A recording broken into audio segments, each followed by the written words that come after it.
Assalamualaikum warahmatullahi wabarakatuh, dan selamat malam. Jumpa lagi dengan saya Samir dan Munggeli dalam channel serba-serbi untuk kita. Baik, mari kita buka pemikiran dan wacana bersama tentang kompleksitas kehidupan kita, baik dalam ruang lingkungan yang kecil maupun kita sebagai warga, masyarakat, bangsa, dan negara. Bukan merupakan rahasia lagi buat kita bahwa sekian banyak apakah itu konten, akun dan lain sebagainya yang sangat mempengaruhi kondisi sosial masyarakat. Kalau hal untuk mendinamiskan kehidupan ini itu tidak jadi soal. Cuma sekarang yang mencuat ke permukaan adalah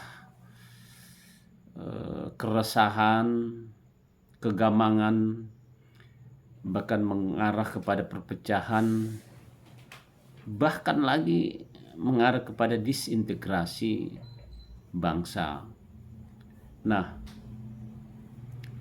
sekarang ini dengan era kebebasan, era demokrasi, bahkan tidak segan-segan ada yang bermunculan semacam ustadz lah, semacam pemuka agama, bahkan ada yang udah dipanggil Gus. Sedangkan kita ketahui bersama kalau Gus itu adalah, kita lihat dari nasabnya, dari keturunannya, paling tidak ya keturunan para kiai, para habaib. Saya tampil ini di tengah publik bukan siapa-siapa. Sama juga kalau Sugik Nur menyatakan nggak pernah mondok, ya nggak pernah baca kitab kuning,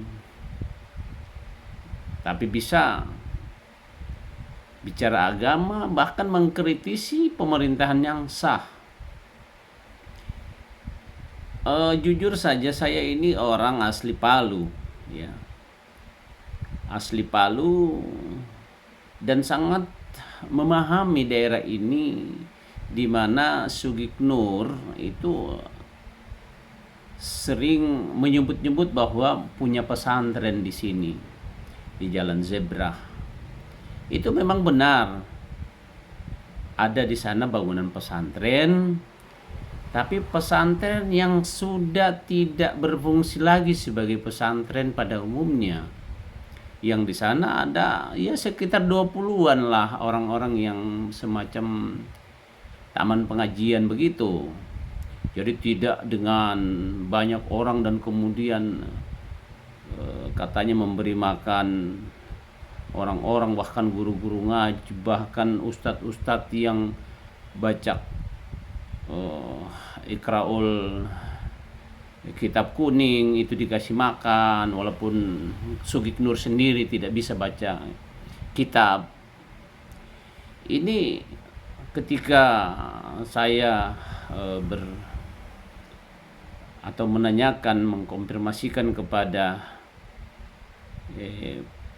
seksi Pendis Kemenak Kota Palu, meneliti langsung ke pesantren tersebut, itu tidak ada lagi yang namanya pesantren.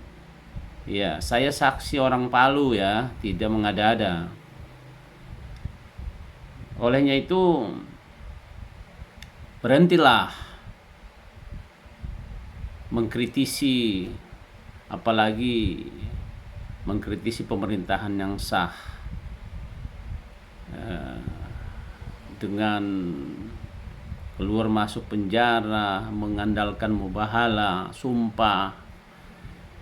Pakailah tradisi bangsa kita, yaitu negara hukum, taat dan patuh kepada hukum.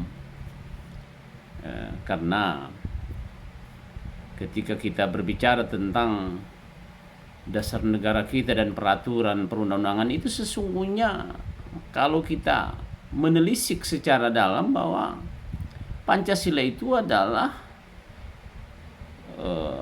intisari ataupun diambil dari sumber-sumber, justru sumber-sumber Al-Quran itu sendiri yang disepakati oleh para ulama terdahulu. Jangan semacam kebencian terhadap semua orang gitu. Bahkan presiden dibenci, Pak Jokowi keluar dari NU, sangat membenci NU, Banser dan lain sebagainya. Janganlah seperti itu sebagai warga negara yang baik. Ya kalau sudah tidak suka dengan negara ini, aturan main negara ini, dengan komponen-komponen bangsa, ya nggak usah tinggal di Indonesia, keluar aja dari negara ini, karena udah nggak cocok. Walaupun masih berpegang teguh kepada NKRI harga mati, Pancasila, dasar negara, undang-undang dasar, segala peraturan yang ada menjadi pijakan, itu kan hanya slogan, tapi dalam prakteknya ini sudah sangat jauh dari ruh, dari tradisi dan budaya bangsa itu sendiri, yang menghargai sopan santun. Dalam era digitalisasi sekarang ini, siapa yang tidak paham tentang bagaimana berkehidupan yang baik? Jangan orang dengan berpikir keras sampai dahi berkerut untuk memikirkan negara dan bangsa ini bisa bertahan dalam kondisi yang tantangan global begini dahsyat. Lantas kita hanya tahu mengkritisi apa yang sesungguhnya kita lakukan. Iya, bahkan agama dijadikan dasar legitimasi untuk mengkritisi dari berbagai pihak.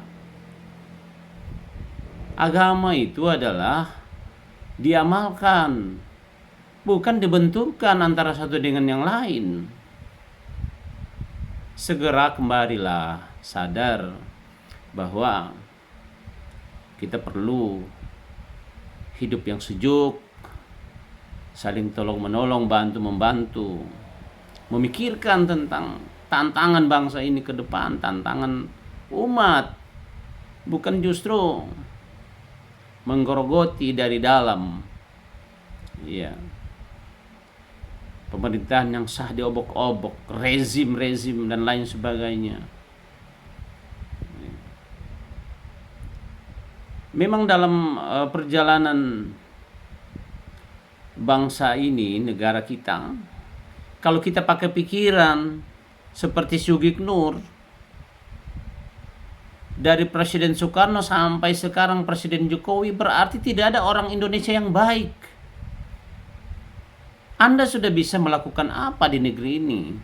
Lihatlah bagaimana konteks internasional yang telah mengakui pemerintahan Indonesia, bahkan mengabadikan seperti jalan yang ada di negara Islam, di negara luar itu.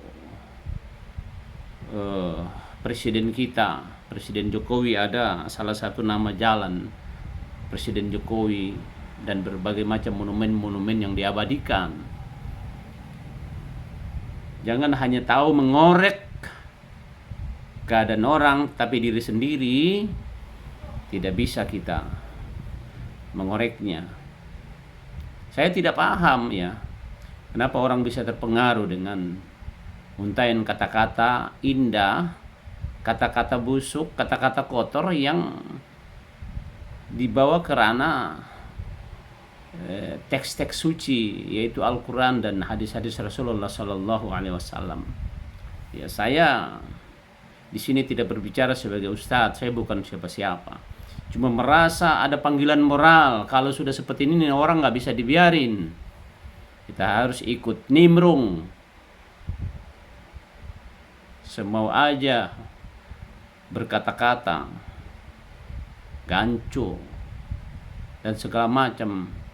Ini tidak mencerminkan seorang ulama, seorang ustadz. Kalau saya mengklaim di sini adalah pemberontakan, pakai dalil agama, padahal memberontak, menciptakan disintegrasi, menciptakan perpecahan, buruk sangka, suuzon, melihat orang dari luarnya, tidak melihat dari substansinya. Saya enak dewe, kalau orang Jawa bilang saya enak perutnya, mau ngomong apa aja. Memang negara kita ini terlalu memberikan kelonggaran tentang kebebasan berdemokrasi, berekspresi. Padahal kebebasan itu bukan bebas yang sebebas-bebasnya, tapi bebas yang terikat oleh aturan. Tidak semaunya aja untuk mengkritisi silakan, tapi sifatnya konstruktif, memberi masukan yang baik kepada pemerintah agar pemerintah bisa mengelolanya, mengelaborasinya dengan baik menjadi sumber-sumber potensi yang positif untuk perbaikan, bukan untuk merusak, mengkritisi, jahat, dan lain sebagainya. Jadi ini, sekali lagi, saya ikut nimrung karena merasa peduli dengan kondisi ini, kondisi bangsa ini, kondisi umat ini yang sama-sama kita cintai.